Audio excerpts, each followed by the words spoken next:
ነብዩ መሐመድ አለይሂ ሰላቱ ወሰላም ከተከታዮቻቸው ጋር ባንድ ወቅት ሲጓዙ አንደኛው ተከታይ በግ ማረድ እችላለሁ አላቸው ይባላል።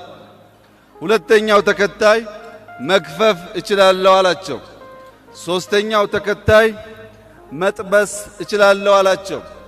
እንዲያማ ከሆነ እኔም እንጨት ለቅሜ ማምጣት እችላለሁ ብለው ሲነሱ ተከታዮቻቸው እኛ እያለን እርሶ ሊያመጡ አይገባም የሚል የተቃርኖ ሐሳብ አነሱላቸው።